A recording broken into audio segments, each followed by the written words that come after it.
Ahí estamos grabando. Bien. Ahí ustedes pueden ver que el nombre de esta anemia, que vamos a ver, tiene algunas particularidades, como todas, por cierto. Se llama, o se le denomina a este tipo de anemia megaloblástica. Y como yo, seguramente todos los profes, tratamos de hacer las clases que sean momentos para aprender, para entender, más que para complicar la vida. Bueno, para complicar la vida, en realidad, desde el punto de vista de la hematología, me refiero, uno puede entrar a PubMed y encuentra lo que publicaron ayer, ¿ya? Pero en esta etapa, lo que a mí me interesa, y a los profesores de este curso nos interesa, es que ustedes entiendan, conozcan la fisiopatología y el diagnóstico de laboratorio de las principales patologías hematológicas, ¿ya? Y los aspectos fundamentales de ello. Bien, vamos viendo sobre este tema. Algunas cosas ustedes van a notar que hoy día se van a como a repetir. Yo voy a partir hablando de las clasificaciones, ¿ya? Y puede que en algún momento resulte algo así como, ya estoy escuchando más o menos, hoy el profe de nuevo con las clasificaciones de la anemia, ya la sabemos. Bueno, es posible que las sepan, pero me voy a permitir, durante el día de hoy al menos, repetirlas más de una vez, ¿no? Y voy a darle el fundamento de por qué lo repito. Dado que las anemias es una de las patologías más frecuentes de hematológicas, los distintos tipos de anemia, hay unas más frecuentes que otras, por cierto, el ubicar la anemia desde el punto de vista fisiopatológico y eso asociarlo con una clasificación morfológica, dado que nuestro trabajo se basa fundamentalmente en laboratorio, es fundamental. Por eso me voy a permitir ser insistente en el tema. ¿Okay? Bien, ustedes pueden ver que existen anemias arregenerativas y regenerativas. Y la diferencia de esta es fundamental. Son anemias que en la médula ósea existe, no voy a decir la médula ósea complicada porque estoy juntando a todos los elementos ahí que no es lo correcto. La base está porque no se forman suficiente cantidad de glóbulos rojos. En alguna oportunidad será solo glóbulos rojos, en alguna oportunidad será glóbulos rojos y otras células. En algunas oportunidades será que la falla está en la médula ósea propiamente tal, o en otras circunstancias es que faltan nutrientes, que es lo que ya vimos un caso, ¿verdad? La anemia ferropriva, ¿ya? Y ahora vamos a ver la otra que es el déficit de B12 y ácido fólico. Pero por otro lado, es que no está el problema en la médula ósea, se forman glóbulos rojos normalmente, el problema es que se destruyen afuera de la médula ósea, en circulación o en el vaso, en el vaso con Z, ¿ya? En los macrófagos allí. Y eso lo veremos en su momento, más adelante. Bien, dicho eso, recordar que las anemias, desde el punto de vista del laboratorio, pueden tener distinto tamaño los glóbulos rojos, ¿ya? Y voy a hablar en orden de frecuencia con que aparecen las anemias en los laboratorios. La gran mayoría de las anemias son normocíticas, la gran mayoría. Le siguen las microcíticas, en orden de frecuencia, insisto, y luego las macrocíticas. Pero las primeras que nombré y que están ubicadas exactamente en el orden contrario aquí, pero no están anotadas en orden de frecuencia en esta diapositiva, pero yo ya se las expliqué, son las normocíticas. ¿Ok? Bien, dicho eso, miren este hemograma. Este es un hemograma cualquiera que yo les voy a contar un secreto, no se lo cuenten a nadie.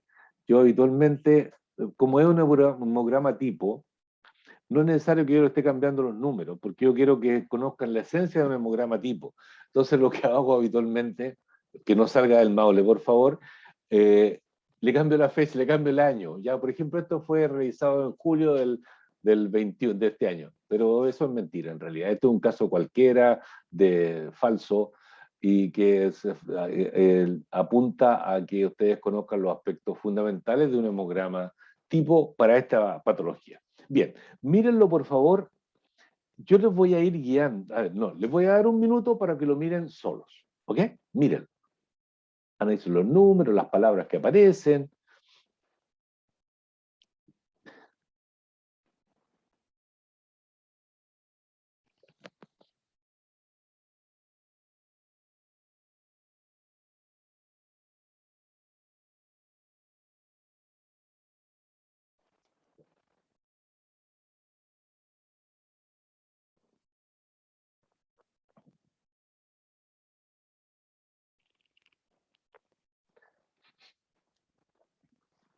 Bien. La segunda etapa que vamos a hacer es que yo les voy a marcar, y están en color acá, pero al mirarlo así es que no, al mirarlo ahora, a pesar de que yo a propósito le puse un color, pero como que no se notan mucho. Observen lo que está en este color, que no sé exactamente qué color es, un poco un violeta claro, ¿ya? Ese parámetro, esta variable y esta otra variable, ¿ya? Observen esos datos. Y lo vamos a ir haciendo por partes. Es cierto que en algún momento esto lo van a mirar así como un todo y les va a llamar la atención por algo, pero en este caso vamos a ir haciéndolo de forma didáctica. Miren esas tres cifras. Primera pregunta. Y vamos a mirar esas tres cifras primero, y lo vamos a hacer en forma muy, muy didáctica desde el ABC de esto. Quien quiera en audio eh, va a ir contestando, ¿ok? Pero espero que alguien lo haga. La hemoglobina está, voy a preguntar, y sé que estoy diciendo cosas, tal vez me podrían decir ustedes muy elementales, pero no importa. Esa hemoglobina, para esa persona, observen siempre los datos.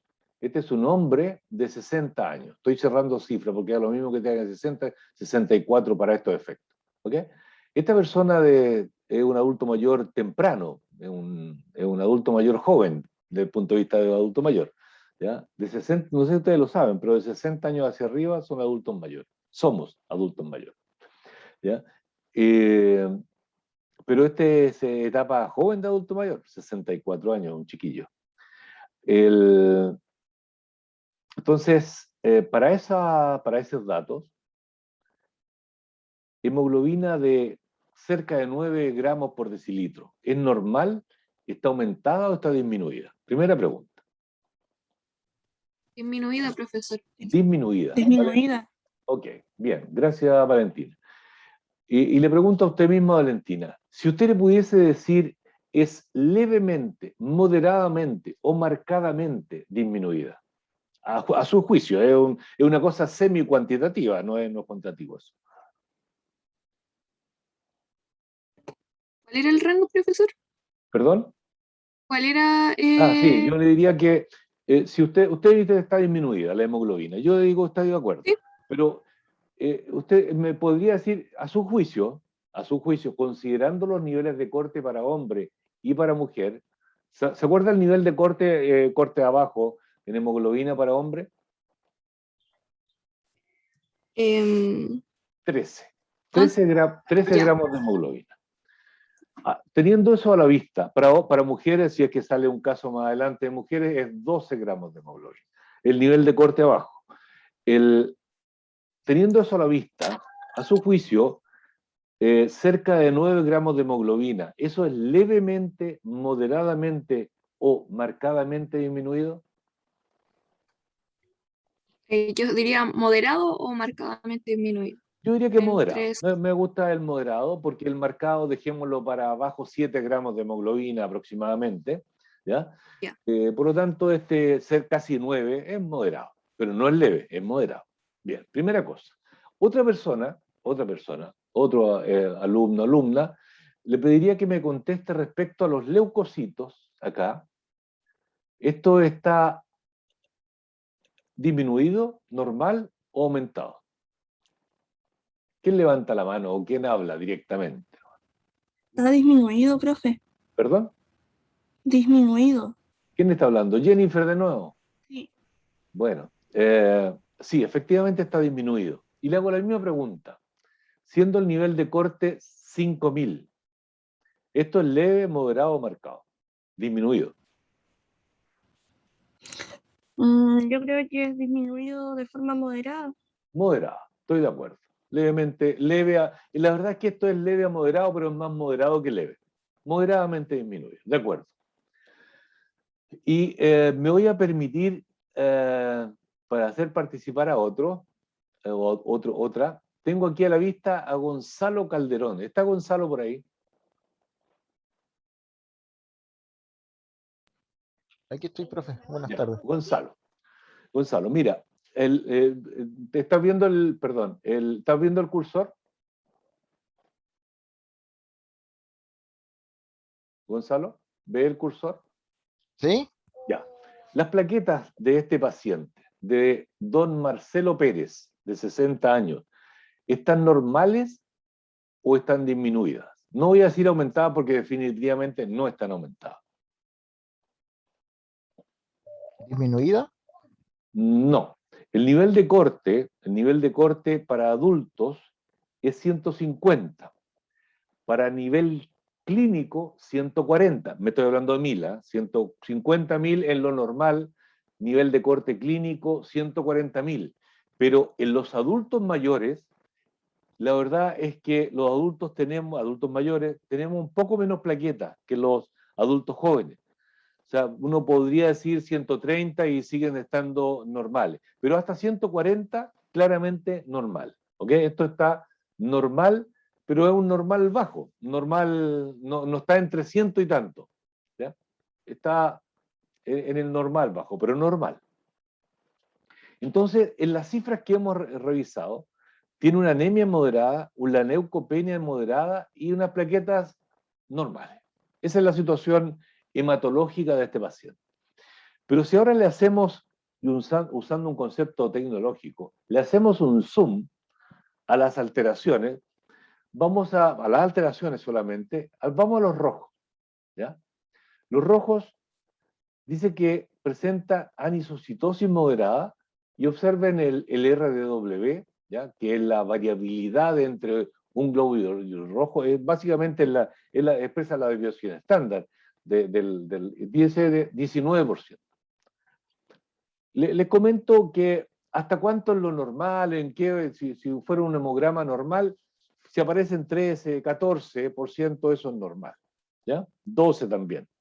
Pero 19 ya no es normal, la variabilidad es mayor. Por eso la anisocitosis aquí es moderada. No es, una anisosis leve es prácticamente normal, pero moderada hay algo de la variabilidad ya es mayor.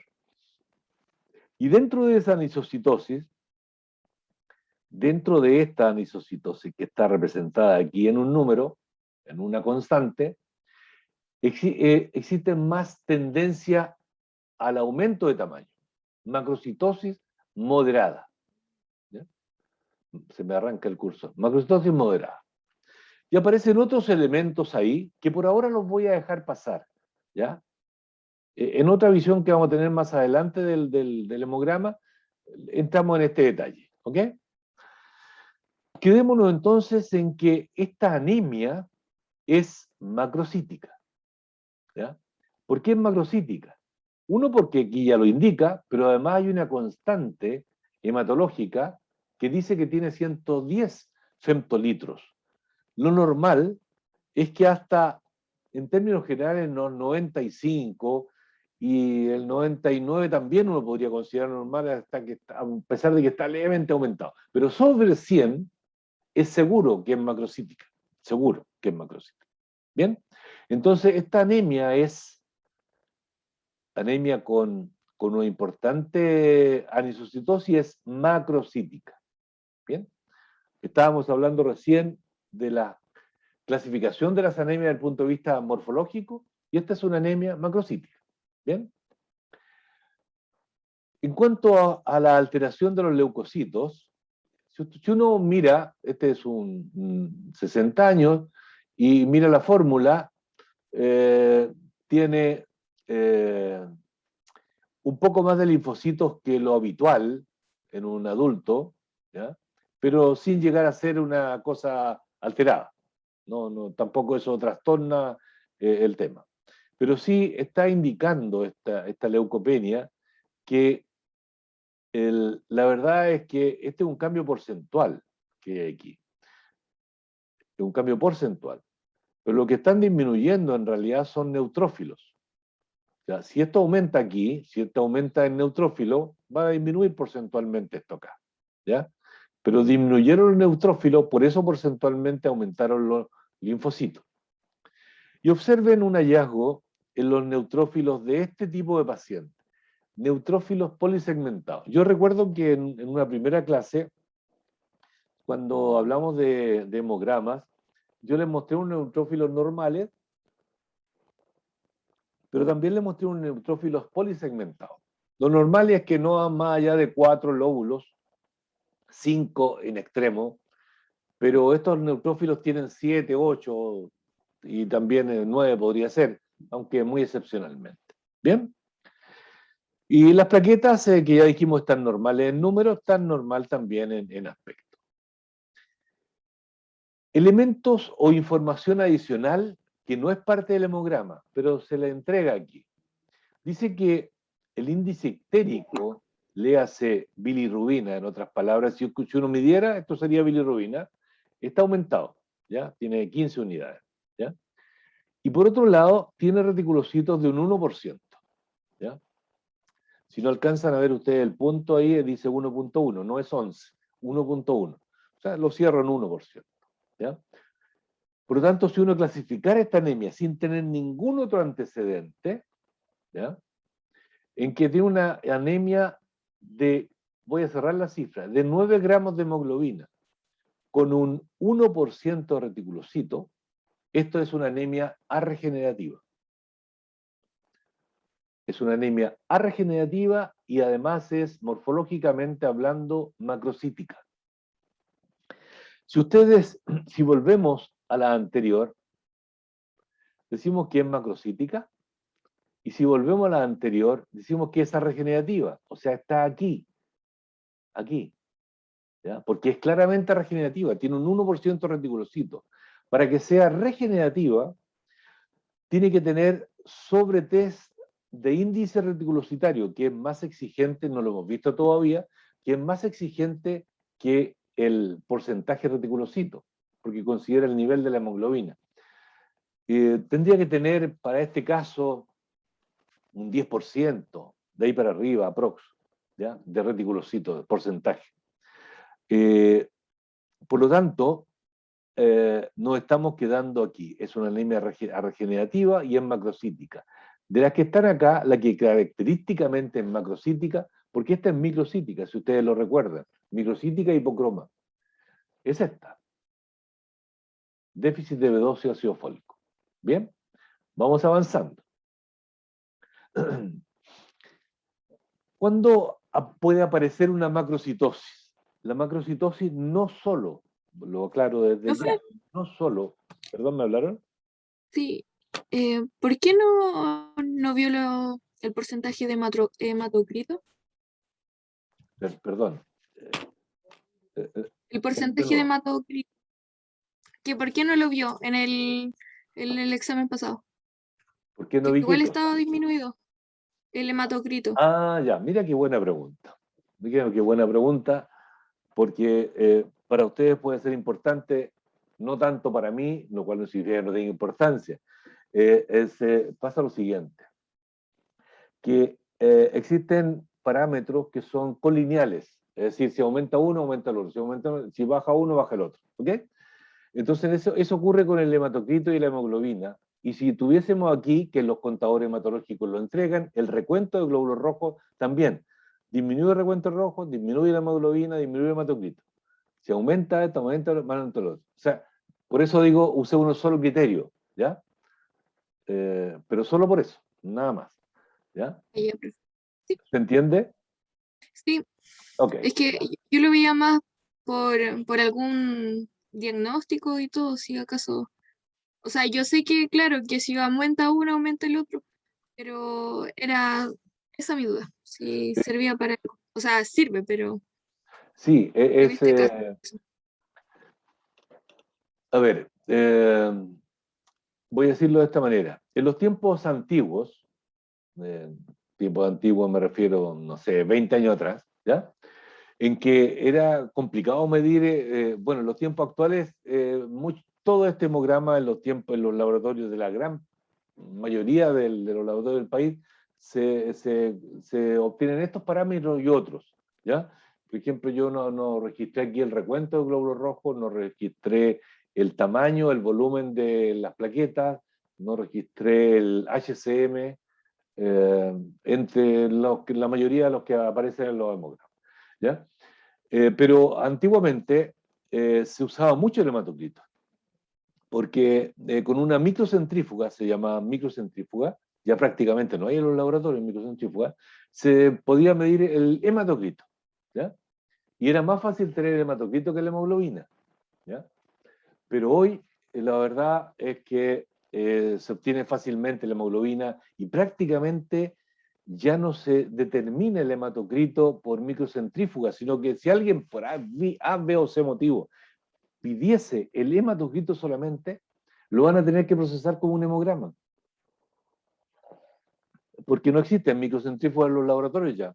Entonces, y de ahí le informan, de ahí sacan el dato y le informan el hematocrito, ¿ya? Entonces, lo menos que están pidiendo hoy día, en realidad es lo que le llaman perfil de sede roja, ¿ya? O perfil hematológico, que son los datos numéricos del hemograma, ¿ya? Por lo tanto, el hematocrito por sí solo no se está usando, pero alguien levantó la mano, termino la idea. Pero hay que tener en cuenta que siempre va a ser en forma colineal eh, con la hemoglobina, ¿ya?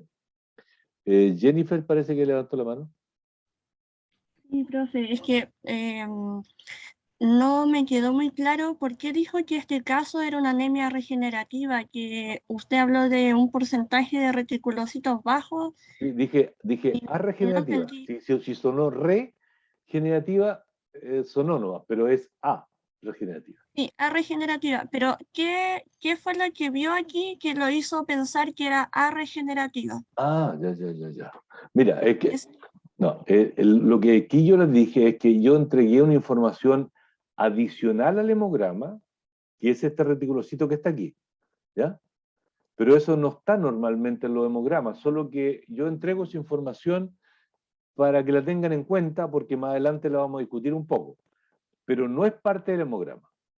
Ahora, a ojos de alguien que ya conoce este tema, aunque esto no esté a la vista, y si no hay aquí policromatofilia, uno podría eh, plantear la hipótesis de que es regenerativa igual, ¿ya? Porque la policromatofilia se asocia con reticulocitos altos. Pero como aquí no hay policromatofilia, uno puede sospechar que esto no es regenerativo. Pero esto está cuantificado. Pero es un dato anexo al hemograma. Por eso lo pongo aquí bajo una línea. ¿Se entiende, Jennifer? sí, profe, muchas gracias. Ok, bueno. Por favor, así como lo han hecho hasta ahora, vayan preguntando porque así vamos aclarando conceptos y además es más entretenido para ustedes y para mí también. ¿Ya? Vamos a lo siguiente. Le iba a comentar esto.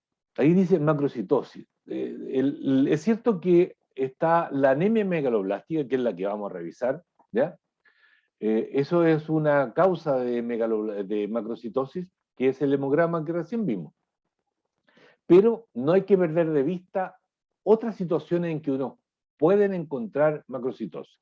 Primera, porque si alguien trabaja en un hospital y le llegan muestras de recién nacidos, los glóbulos rojos de los recién nacidos son macrocíticos, todos los glóbulos rojos, todos los recién nacidos tienen glóbulos rojos macrocíticos respecto a un adulto, respecto a un joven. No significa que estén anormales, pero tengan en cuenta que le van a aparecer 110, 120 femtolitros, y eso es normal en los glóbulos rojos recién nacidos. Bien. Otro elemento que también quiero que tengan en cuenta. Hay macrocitosis que no son megaloblásticas, ¿ya? Que están dadas por, voy a decir, problema hepático alcohólico y no alcohólico, lo cual no significa que todos los pacientes con hepatopatías vayan a presentar algún nivel de macrocitosis, pero con cierta frecuencia aparece. Y aparecen otras situaciones hematológicas, anemia aplástica o aplasia medular, y de hecho lo vamos a mencionar cuando hablemos esta tarde de eso, que algunos pacientes, siendo que la mayoría son normocíticas, algunos pueden presentar durante la evolución algo de macrocitosis. Y hay otra patología que la vamos a ver en otro semestre, son los síndromes mielodisplásticos. Y de hecho, créanme que dentro del diagnóstico diferencial de una anemia megaloblástica está el síndrome mielodisplástico. En otras palabras, vuelvo al anterior, al hemograma. Con solo ver este hemograma, podemos decir es una anemia moderada, macrocítica, arregenerativa, sí. Pero ¿podemos decir es una anemia megaloblástica? No. Se requieren otros exámenes para avanzar en eso. Y ya lo vamos a nombrar. Y por otro lado, y con esto termino esta diapositiva, fármacos citostáticos. En los pacientes que presentan algún tipo de cáncer, se usa quimioterapia, ¿ya? Y hay algunos fármacos quimioterapéuticos que afectan la maduración de celular, porque afectan el ADN, por decirlo de forma simple, y eso por lo tanto afecta la maduración de los glóbulos rojos también. La complicación, entre las complicaciones de los citostáticos o quimioterapia es que no afecta solamente la célula neoplásica, ¿ya? En general, digo en general. Por lo tanto, uno podría encontrar también macrocitosis en pacientes en tratamiento quimioterapéutico. Bien, algunos elementos sobre el metabolismo de la B12 y ácido fólico, que debo decir, entre paréntesis, que el ácido fólico o folato, también llamado indistintamente, casi nunca se le nombra como vitamina B9, pero es una vitamina B, es del complejo B, ¿ya? Si lo ven por allí, descrito en esa forma, que es, yo diría, inusual. Generalmente, si se le nombra como vitamina B9, va a estar entre paréntesis, no va a estar como primer nombre acá. Sería rarísimo. Lo que ustedes ven ahí es la molécula de vitamina B12. Es en este núcleo corrina tiene cobalto, a diferencia, si hacemos la diferencia con un grupo M que tiene hierro. Solo para hacer esa referencia, no tiene otro propósito. Los aspectos que más me interesan de la vitamina B12, por una parte, es que está preferentemente en carne. Y voy a ir haciendo en parte un paralelo con el ácido fólico o B9. No sé si lo dije, voy a volver atrás. Creo que no está en la diapositiva, pero... no, sí está. Cobalamina es el segundo nombre de B12. Generalmente se le llama B12, generalmente se le llama ácido fólico. Pero estos dos nombres son igualmente válidos. Decía que la B12 o cobalamina está preferentemente en las carnes y voy a destacar algunos aspectos de su absorción y algunos aspectos que son claves para la anemia que vamos a analizar. Existe una proteína que se secreta en el estómago que se llama factor intrínseco. Esa proteína une en algún momento a la vitamina B12 y solo va a absorberse la vitamina B12, ¿ya? como complejo cobalamina o B12 con ácido fólico, ¿ya? De esa manera, porque existe un receptor para factor intrínseco. Sin factor intrínseco no hay absorción de vitamina B12. Tal es así que en pacientes gastrectomizados no se puede absorber la vitamina B12. ¿Bien?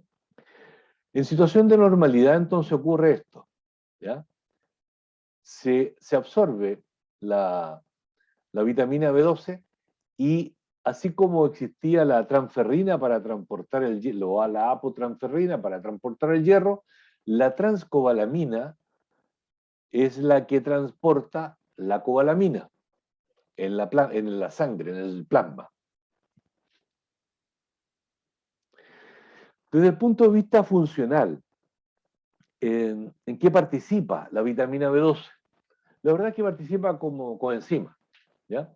Y hay dos procesos en los cuales son importantes. Uno es la transformación de metilmalonil coenzima A en succinil coenzima A, y otra es la transformación en el paso de homocisteína a metionina.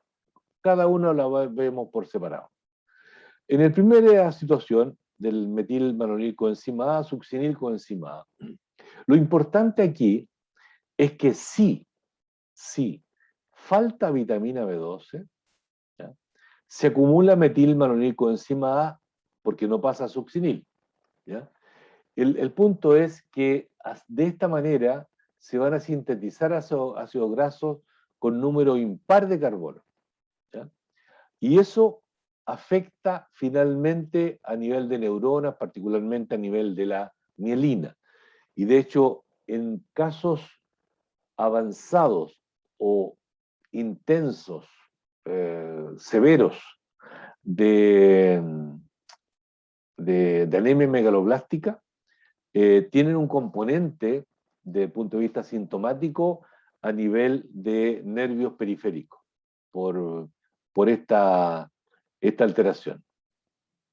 Esto demuestra lo mismo que indiqué antes, ¿ya? Lesión a nivel del sistema nervioso central, a nivel del sistema nervioso. La otra participación es la conversión de la vitamina B12 como coenzima, es la participación del paso de homocisteína a metionina. Y aquí se junta con el metabolismo del folato o vitamina B9. Es el paso del metiltetrahidrofolato a tetrahidrofolato, ¿ya? Lo que ocurre es que si no hay, o existe poco, vitamina B12, se va a acumular un folato circulante, se va a acumular este folato, el metiltetrahidrofolato.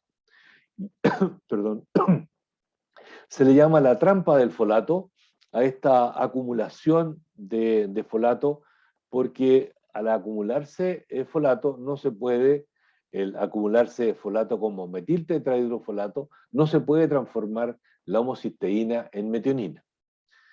Comento un comentario paréntesis en realidad, que esta acumulación de homocisteína tiene una complicación de otro punto de vista, no del punto de vista de la anemia, sino que pasa a ser un factor de riesgo de trombosis, porque esta homocisteína produce varias alteraciones, entre otras, alteración del endotelio, ¿ya?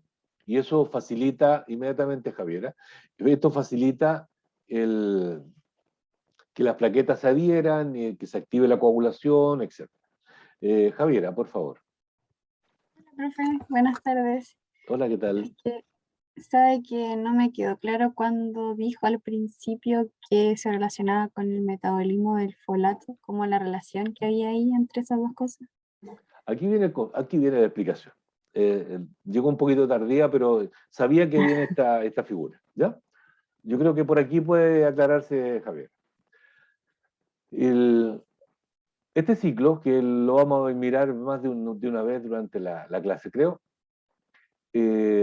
muestra el paso de homocisteína a metionina, y se observa aquí el ciclo de los folatos, o del folato, si tú quieres. Pero en realidad los folatos, porque son distintas formas de folato.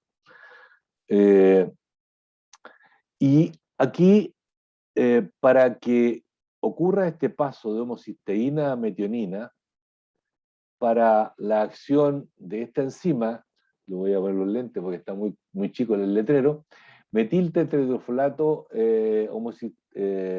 homocisteína metiltransferasa. Es una transferasa, en fin. Una transferasa de un metil, ¿ya? Y que lo toma desde los folatos. ¿ya?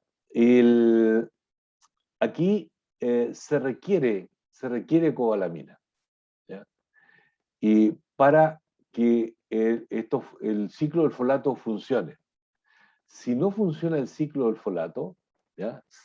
El folato va a quedar atrapado en la trampa de estos folatos, como metiltetrahidrofolato. No se va a transformar en tetrahidrofolato, pero por otro lado tampoco se va a obtener metionina, ¿ya? Por lo tanto, la vitamina B12 o cobalamina, en esta forma de metilcobalamina, es muy importante, ¿ya? Porque el acumular homocisteína es un riesgo, y estamos viéndolo solamente desde este punto de vista, ¿no? Es un riesgo de trombosis, ¿ya? En altas cantidades, en el plasma, ¿ya? Y por otro lado, el acumularse el metiltetrahidrofolato dificulta la participación del folato en otras actividades biológicas, como lo vamos a ver más adelante. Fue Javiera quien me preguntó, ¿verdad? Por ahí se va entendiendo, Javiera, pero yo creo que se va a ir entendiendo más a medida que avancemos, ¿ah? Sí, profe, es que donde son como dos cosas es como un poco enredado, pero Sí, sí, ahí no, se va sí, entendiendo un poco mejor. absolutamente. Pero vamos a ir avanzando de a poco y si al final se requiere una vuelta atrás, lo hacemos, no hay problema. Gracias, profe. Ok. Veamos el ácido fólico, que ya les decía yo, le puede llamar folato o se le puede llamar, no digo indistintamente, porque es probable que gente no reconozca la vitamina B9 como folato o ácido fólico, porque le es mucho más conocido como ácido fólico. ¿Okay? Bueno, esta es la estructura del ácido fólico y veamos qué pasa con su absorción. A diferencia de la vitamina B12 que estaba más en las carnes, el ácido fólico está más en las verduras y las frutas, ¿ya? Y en este caso no se requiere una proteína que le ayude a la absorción, pero sí requiere de proteínas transportadoras, ¿ya? Generalmente viene como poliglutamato en los alimentos. Esos poliglutamatos son degradados y son absorbidos como monoglutamato en general. Ahora, ¿en qué participa? ¿En qué participa? Ahí está en un recuadro más pequeño el mismo ciclo que observamos antes, porque aquí está el ciclo de los folatos, ¿ya? La verdad es que el ácido fólico participa como coenzima en varias reacciones bioquímicas. Una, la que ya mencionamos, ¿verdad? Esto del paso de homocisteína a metionina. Este paso que está ahí se requiere la participación.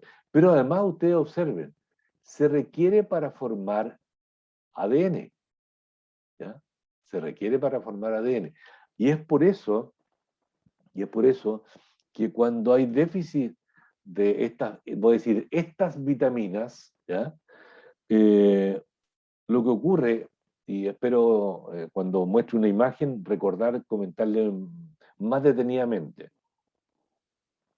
pero voy a usar por lo pronto una figura aquí que voy a dibujar y más adelante lo van a ver en una foto. Voy a dibujar una célula aquí con núcleo y esto va a representar un eritroblasto, ¿ya? Como estaba hablando de la serie roja, un eritroblasto.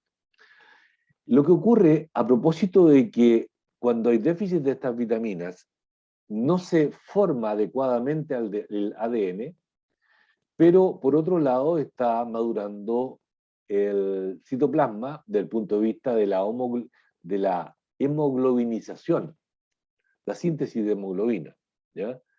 Entonces, lo que ocurre, y de hecho uno lo puede observar en los mielogramas de estos pacientes, cuando es una megaloblastosis de libro, voy a decir, es que se produce una asincronía de maduración. Madura más el citoplasma que el núcleo, ¿ya? Dame un segundo, está sonando un teléfono para que... No. Solo voy a decir, dame un segundo, solo voy a decir que no puedo contestar, ¿ya?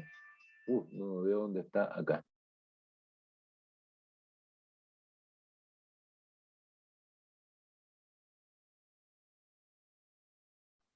Disculpen, ya dije que no podía contestar.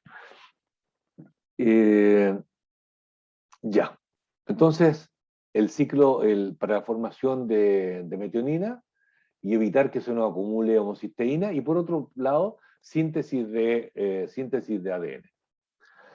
Aquí ustedes pueden ver distintos radicales que se van uniendo a la estructura central del ácido fólico y que participan en distintos procesos, ¿ya? Participan en la biosíntesis de metionina, que lo vimos ahí en el ciclo, ¿verdad?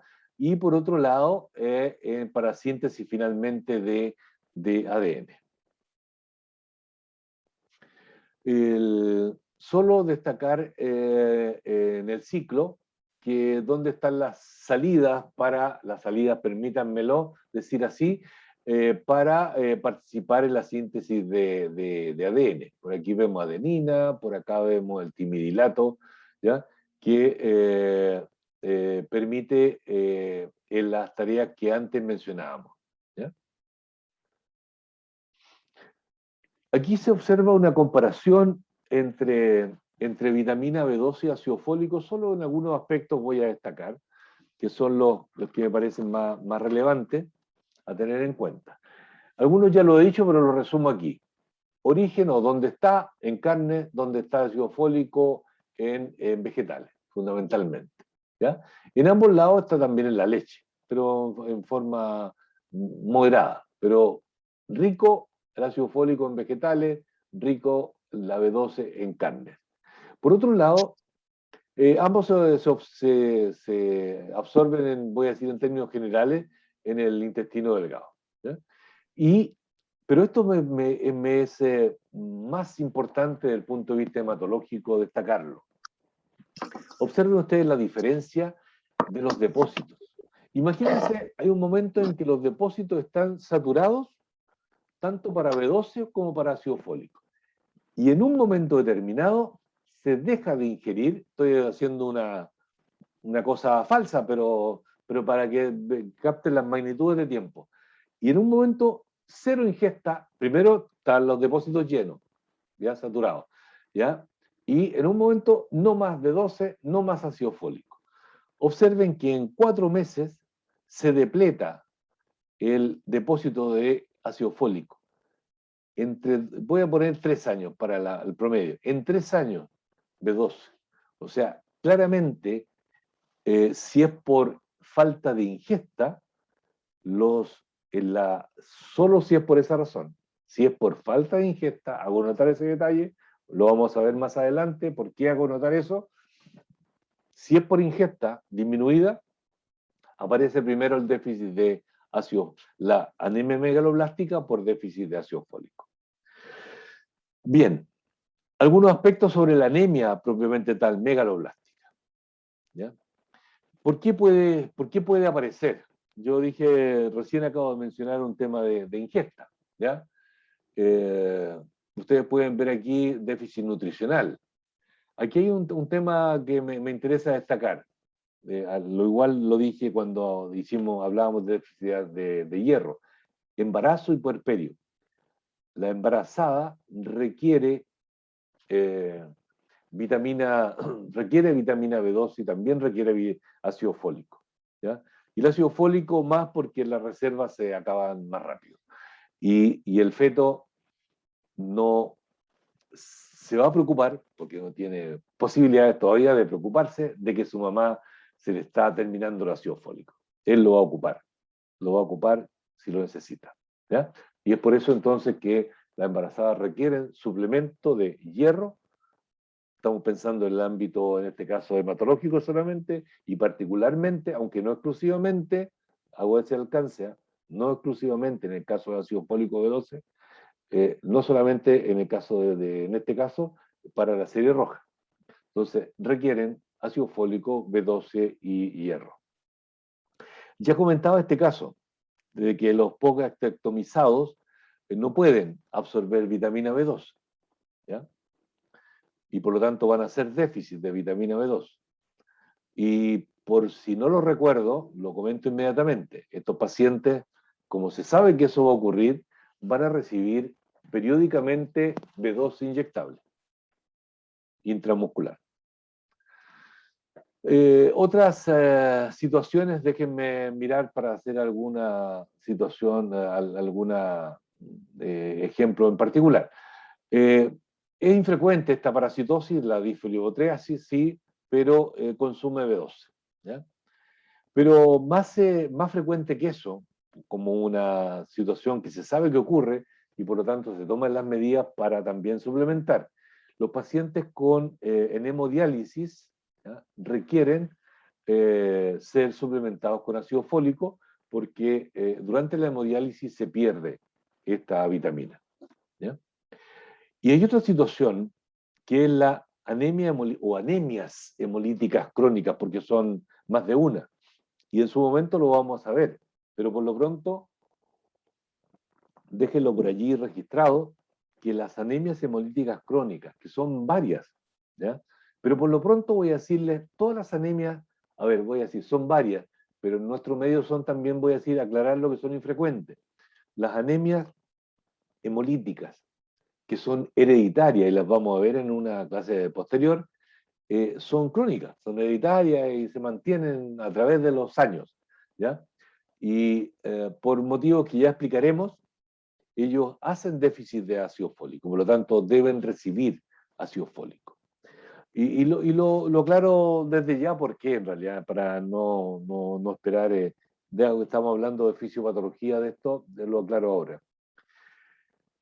Un paciente con anemia hemolítica crónica, dado que está, a ver, voy a hacerlo de esta manera. Voy a decir aquí, estoy dibujando lo que les voy a mostrar. Dice, por aquí dice médula ósea y acá de un vaso sanguíneo, ¿ya? En una anemia hemolítica, crónica, en una anemia hemolítica en general, dado que es regenerativa, no tiene que ver con la médula ósea. Se destruyen los vasos, se destruyen los glóbulos rojos en el vaso con Z y en el vaso con S, ¿ya? Hay dos posibilidades que ocurra eso, ¿ya? Pero bueno, se destruyen. Pero se están formando normalmente, se forman en la médula ósea y se destruyen acá. Pero como la reserva de ácido fólico dura 4 meses y hay un alto recambio de glóbulos rojos y una alta necesidad de los nutrientes necesarios para formar esas células, ¿ya? Se va a requerir que se le agregue, se le suplemente la dieta a los pacientes que están haciendo anemia hemolítica crónica.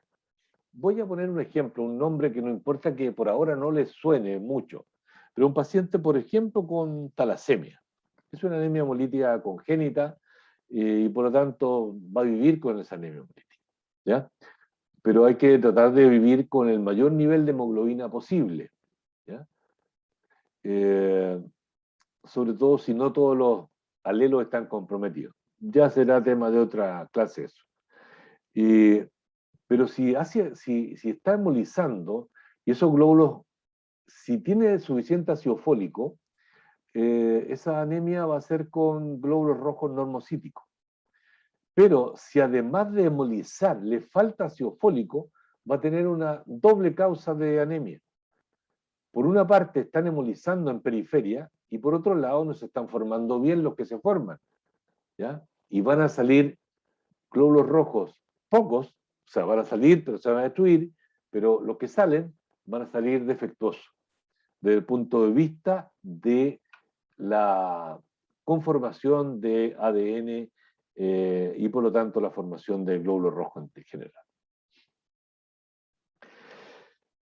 Aquí ustedes pueden ver una sistematización general, hay particularidades, pero una general, de los mecanismos fisiopatológicos de por qué un paciente con déficit de B12 y déficit de IO, en estricto rigor es IO, déficit de ácido fólico, hace anemia.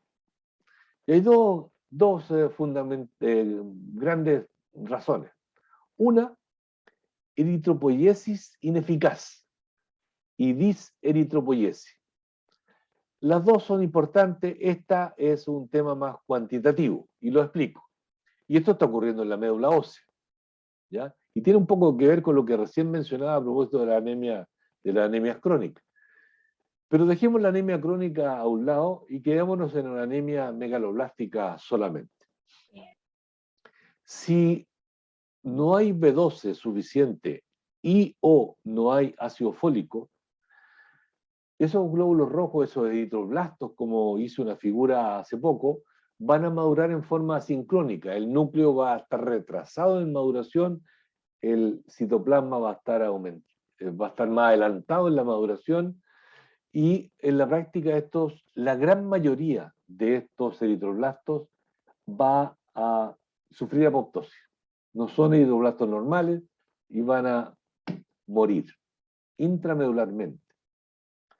Si uno los mira en un mielograma, se ven con esas características que yo les mencionaba antes. Son grandes, formas distintas, algunos bilobulados en los núcleos, el citoplasma, un eritroblasto a medida que va madurando, el núcleo se va poniendo pignótico.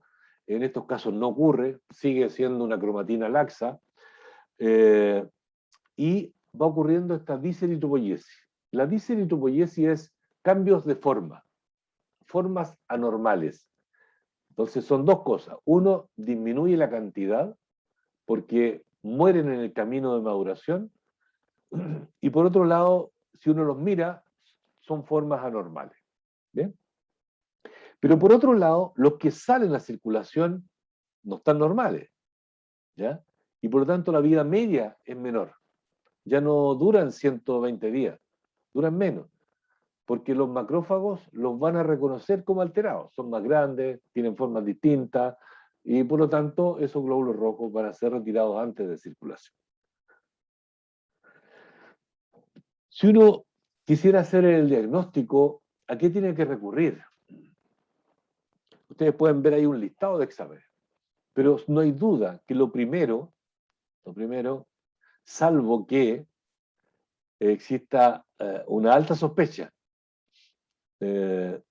podría ocurrir que el médico, aparte de hemograma, el hemograma viene casi añadido con el VHS, ¿ya? Pero no pasa a ser fundamental en el diagnóstico. Podría, si es que el paciente ya presenta, no está puesto aquí, no sé por qué no lo puse, pero creo que sería bueno ponerlo.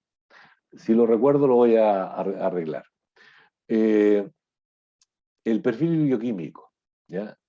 El perfil bioquímico, porque es un examen de rutina, es muy difícil que hoy se pida bilirrubina aparte, ¿ya? Pero lo más probable es que si es una anemia megaloblástica de libro, el paciente va a presentar ictericia en su piel y en su conjuntiva, en su mucosa. Y por lo tanto, el hemograma más la ictericia expresada en bilirrubina, el hemograma con los antecedentes que les mostré antes, que seguramente lo vamos a mostrar ahora de nuevo, pero además la bilirrubina, eso es muy sospechoso en realidad de anemia megaloblástica. El hemograma tipo más la bilirrubina. Pero si eso está, y si esos resultados se tienen y son compatibles, hay que agregar otros. Y los voy a mencionar ahora, y después creo que está el hemograma, está más adelante. Pero por ahora déjenme mostrarles esto.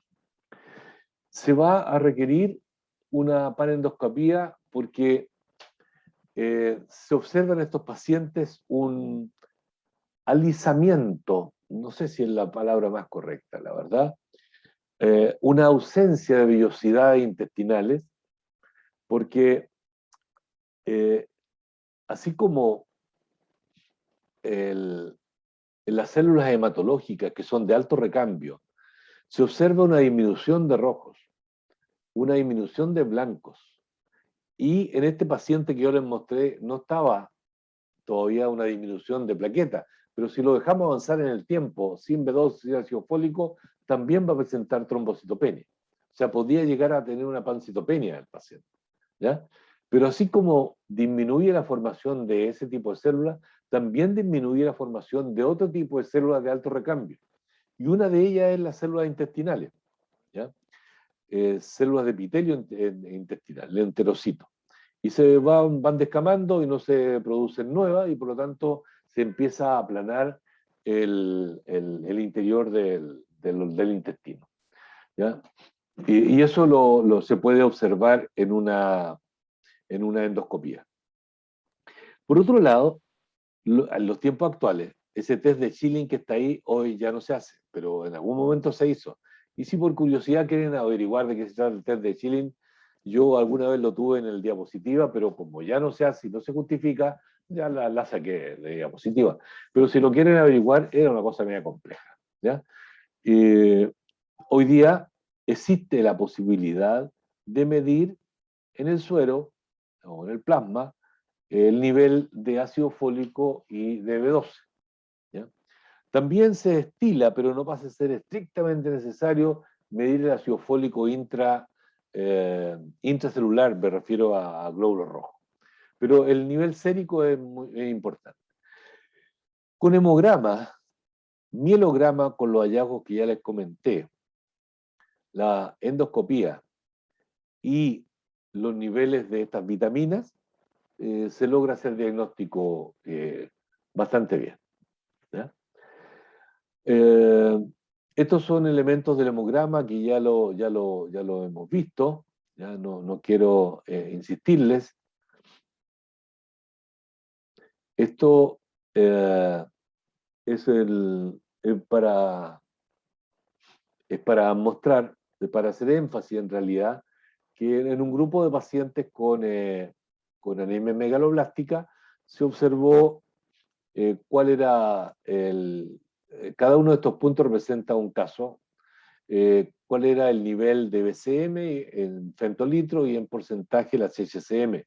Y ustedes pueden ver que es macrocítica en general y por otro lado normocroma, ¿ya? Básicamente eso indica acá, ¿ya? Nada más que eso. Y aprovecho de mencionar que cuando hablamos de anemia microcítica, si es por hierro, podría llegar a ser hipocroma, ¿ya? Pero las anemias macrocíticas son normocromas, no pasan a la hipocromía. Si eso ocurriese, tendría que ser una doble causa de deficiencia. Es rarísimo. No digo que nunca se ha presentado, pero es una situación muy rara. Así que, por lo pronto, para efecto de entender la megaloblastosis, son macrocíticas, pero son normocromas. Y aquí está el caso de nuevo, ya que ahora seguramente es el mismo caso, es una copia de la diapositiva, ya lo pueden entender mejor, pueden ver que es una anemia en este caso moderada, con leucopenia y en este caso sin trombocitopenia, pero podría presentar algo de trombocitopenia.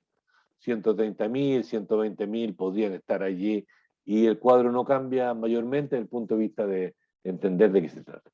Pero ahora es el momento en que yo les comente de esto que está acá. Estas inclusiones que están acá, cuerpo de Hubble-Jolly y anillo de Cabot, es una particularidad en este tipo de patología. No todas las anemias megaloblásticas llegan a presentarlo, ¿ya? Pero cuando se presentan, ¿ya? El anillo de Cabot son unas membranas de núcleo y estos son restos nucleares pero en forma de punto, ¿ya? No representan otra cosa que la alteración en la maduración nuclear. Básicamente eso, ¿ya? La alteración en la diseritropoiesis, ¿ya? Representa eso. Aquí ustedes pueden ver que puede estar disminuidos ambos o puede estar disminuido uno a la vez, ¿ya?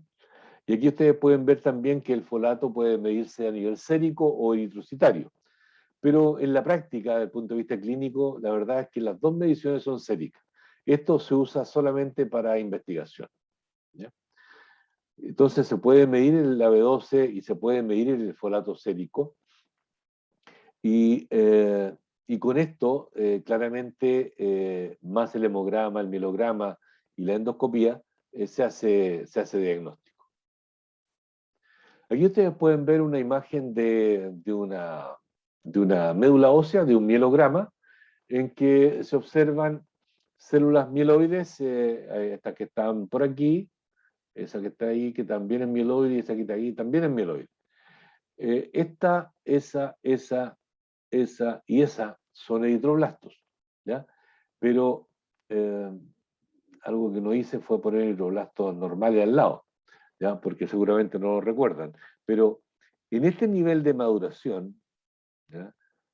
Por el citoplasma lo digo, porque ya está con hemoglobinizando, este núcleo debería ser más pignótico, ¿ya? Y si observamos esto que está acá, este glóbulo rojo está medio destruido y este núcleo ya va casi siendo eliminado, y la cromatina está muy laxa para esa etapa de maduración, ¿ya? En otras palabras, la cromatina se mantiene laxa, son células más grandes que lo normal, ¿ya? Y el núcleo se va, el citoplasma se sigue hemoglobinizando, pero el núcleo queda desfasado, tardío en la maduración. Pero en general son neutrófilos y eritroblastos de mayor tamaño, porque esto no compromete solo a la serie roja. Se es más expresivo en la serie roja, sí, pero hay leucopenia, y eso es neutropenia, fundamentalmente neutropenia. Por eso se equiparan los porcentajes a nivel de la fórmula diferencial, pero es porque disminuyeron los neutrófilos. Por eso el porcentaje de linfocitos aumentó. Aparece aquí, uy, que se... ¿pueden aguantar un poquito más o no? ¿O quieren descansar y seguimos luego? Un descanso, profe. Descanso, ok, ya. Descansemos unos 10 minutos, ¿ya? Porque quedamos en el intermedio de la anemia megaloblástica. Pero esta quiero que la entiendan bien, así que descansemos hasta las 4:20, ¿ya? Vayan a buscar un Gracias, café, profe. yo voy a hacer lo mismo.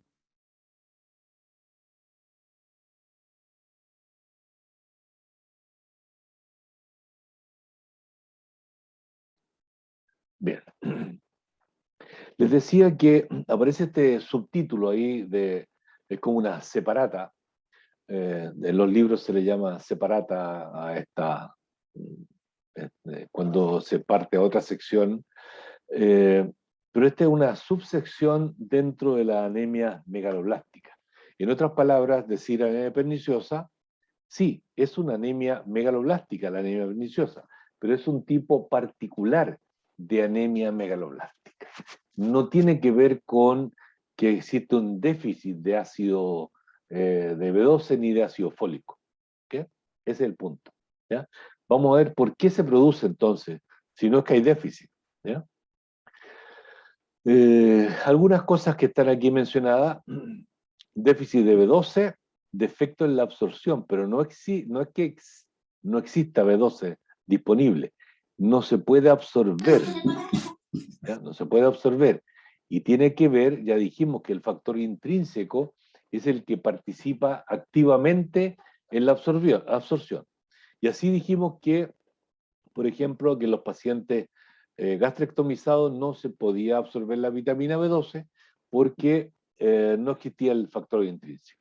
Pero no es el caso, no es el caso. El factor intrínseco está, en este caso. La vitamina B12 está, ¿ya?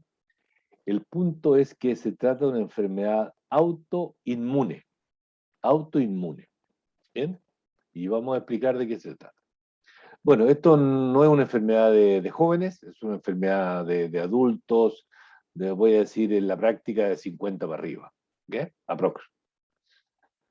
Los hallazgos son propios de una anemia megaloblástica en general, no voy a entrar en ese detalle. A propósito, algo que no les mencioné, claro, yo le dije con endoscopía, podía observarse la falta de vellosidad a nivel de intestinal, pero en forma más fácil, y eso lo capta el médico también cuando examina al paciente, observa este tipo de lengua, que es una lengua depapilada, ¿ya?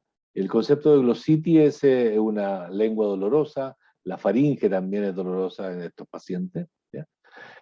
Y es a propósito de lo que les comentaba, que siendo estas células de recambio tan rápido como las células hematológicas, se ven también afectadas cuando no hay B12. Ah, perdón. ¿Me iba a preguntar, parece? No, ya. Les decía que la causa de este tipo particular de anemia megaloblástica, que es la anemia perniciosa, se trata de una enfermedad autoinmune, ¿ya? Y cuando hablamos de autoinmune significa que se generan autoanticuerpos que afectan la absorción de la vitamina B12. ¿Y contra qué van a estar dirigidos estos anticuerpos para afectar la absorción de la vitamina B12? Los principales son anticuerpos antifactor intrínseco, ¿ya? Y por lo tanto no permiten que la vitamina B12, hay por ahí algunas imágenes, las voy a mostrar en unas figuras posteriormente. La otra posibilidad es que sean anticuerpos anticélulas parietales, donde se sintetiza el factor intrínseco. En algunos casos existen de ambos, ¿ya? La histología en parte ayuda a esto, ¿ya? Ayuda a avanzar en el eventual diagnóstico de anemia perniciosa, porque si cuando hacen endoscopía se puede tomar una muestra para biopsia, ¿ya? Y si allí se observa en la pared intestinal, se observa infiltración linfoide, se asume que hay una proliferación, se asume esta relación linfoide respecto a una pared normal de linfocitos, en que esta proliferación tiene que ver con el fenómeno autoinmune. Ahora, ¿se puede buscar autoanticuerpos dirigidos contra estas especificidades? Sí, se puede buscar, ¿ya? Por lo tanto, ahí sería el diagnóstico, se hace ya de certeza. Aquí ustedes pueden observar lo siguiente. Pueden observar que si el factor intrínseco está siendo representado por este círculo y la vitamina B12 por ese rectángulo violeta, este es el complejo que se puede absorber, porque para el factor intrínseco existen receptores en el intestino delgado.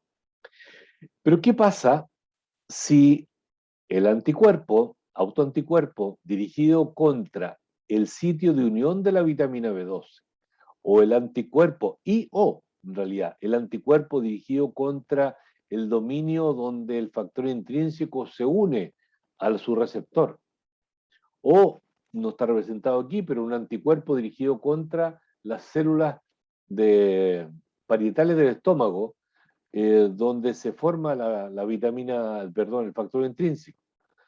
¿Afecta menos? Sí. Este afecta muy directamente. O no se puede absorber la vitamina B12, como es este caso, o no se puede unir ahí la vitamina B12 al factor intrínseco, o no se puede unir el factor intrínseco con el complejo B12, haciendo complejo con la B12 a sus receptores a nivel de intestino delgado. Esta figura muestra exactamente lo mismo en realidad, pero bueno, la figura es más bonita, ¿ya? Y ustedes pueden ver que aquí en rojo está el factor intrínseco, le llaman portador de la vitamina B12. La vitamina B12 está en verde, se forma el complejo, el cual puede ser absorbido y pasa a a la sangre, ¿ya? Y lo toma ahí la trancobalamina después a la B12. Pero, ¿qué pasa en esta situación? ¿Ya? En que la B12 es el verde, el factor intrínseco el rojo, pero el anticuerpo, el autoanticuerpo, bloquea al factor intrínseco. Hay una sola modalidad puesta ahí para efecto del ejemplo. En esas circunstancias, la vitamina B12 que está en verde no puede formar complejo con el factor intrínseco y por lo tanto no se absorbe. ¿Bien?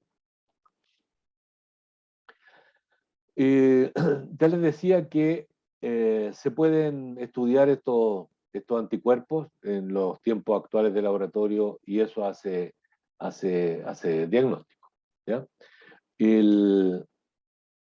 Me quedo aquí más que para hablar de esto, es porque estamos hablando de un paciente que tiene un hemograma con esta visitopenia, con una anemia macrocítica, con poiquilocitosis, con anillo de Cabot, con cuerpo de Howell-Jolly, con neutrófilos polisegmentados, con cuantificación de B12 está disminuida, no así el ácido fólico,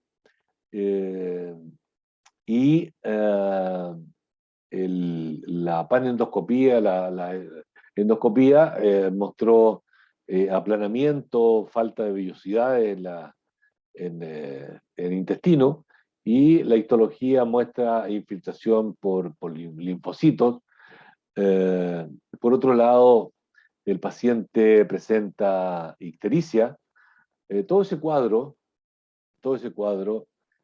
habla de sospecha de una anemia perniciosa. Se trata de una persona de 65 años, ¿ya? Pero si uno quiere ponerle la guinda a la torta, tiene que medir los anticuerpos. Antifactor intrínseco, anticélulas parietales. Diagnóstico de certeza. Esto no tiene importancia. Bien. Creo que voy a mostrar la última diapositiva. Esto básicamente lo que indica, aquí ustedes pueden ver el recuento de glóbulos rojos, pero podríamos haber puesto hemoglobina, podríamos haber puesto hematocrito, que son los tres valores que van colineales. ¿Ya? Y aquí esto está expresado por millón, ¿ya? Esto es menos de 1 millón hasta casi 4 millones. ¿Ya? Por cierto, está en niveles disminuidos porque se trata de una anemia. Pero básicamente lo que aquí quiere mostrar es que mientras más es la anemia, cuando empieza a ser tratada la persona con vitamina B12, ¿ya? Independientemente de que se trate de disminuir la enfermedad autoinmune, que puede ser idiopática, directamente los anticuerpos dirigidos contra el factor intrínseco, o ser una enfermedad de base autoinmune que tiene adicionalmente estos anticuerpos. Pero en definitiva, la enfermedad autoinmune está siendo tratada, imaginémonos, con inmunosupresores para disminuir la cantidad de linfocitos autolinfocitos, tanto B como T, y por lo tanto disminuir la tasa de autoanticuerpos. ¿Ya? Pero adicionalmente tiene que recibir vitamina B12 el paciente vía intramuscular. ¿Ya? Y lo que esto muestra es que mientras mayor sea la anemia, más profunda sea la anemia, más severa, la respuesta reticulocitaria es mayor. ¿Ya? Está la necesidad la respuesta reticulocitaria o el pic reticulocitario se refiere a la formación, la cantidad de glóbulos rojos etapa un poquito más inmadura que salen a circulación, dado que se está recibiendo un nutriente que es esencial para su formación. Bien, voy a dejar de compartir eso y voy a